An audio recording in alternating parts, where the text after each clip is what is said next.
Her name was Fatima, the journey of a soul that transmits. What if the greatest form of wealth is not what we accumulate, but what we allow to outlive us?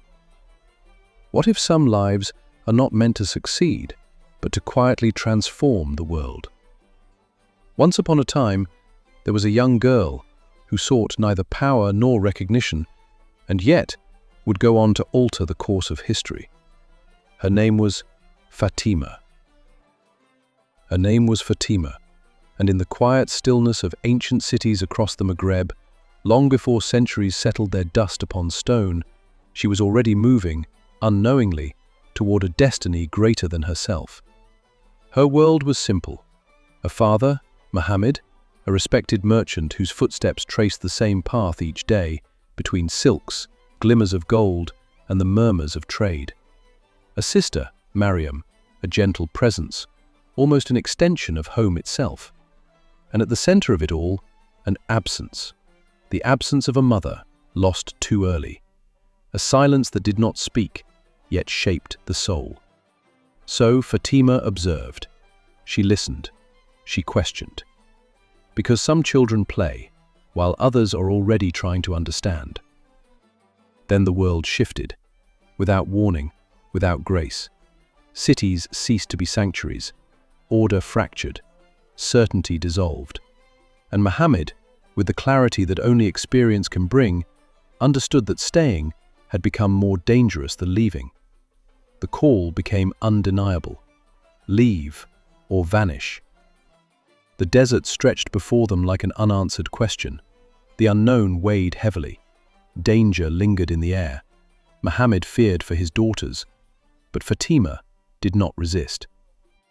What others feared, she embraced, because deep within her, something already recognized this path. At the heart of the journey, the father no longer guided alone. He transmitted. His words were not meant to comfort. They were meant to anchor. Knowledge will be your companion in the desert, your strength against ignorance, your light in solitude. And those words were not merely heard, they became an inner compass. Then one day, a city emerged, stable, alive, open, a crossroads of the world, where roots converged and ideas moved like unseen currents. The father rebuilt, trade resumed, life regained a sense of balance.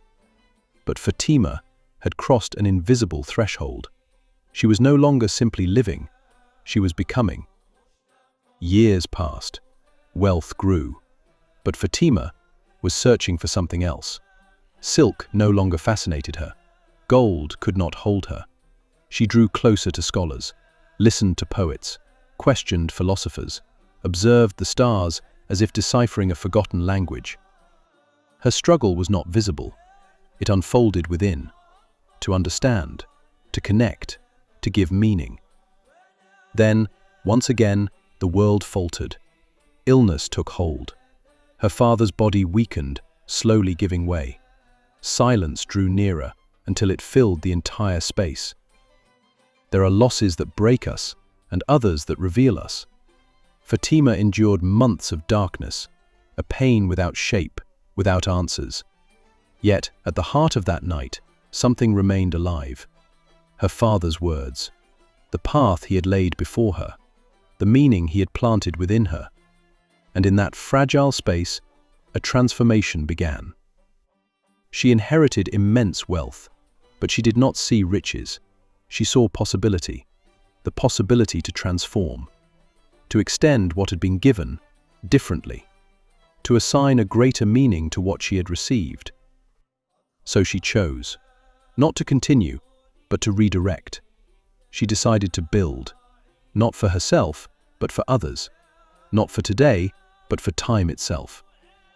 She was no longer the young girl of the marketplace.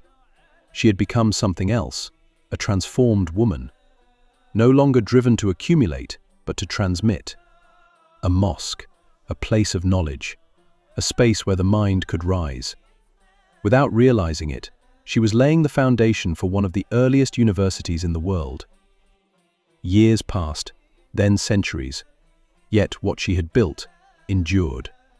For some lives are not measured by their duration, but by what they set in motion beyond themselves.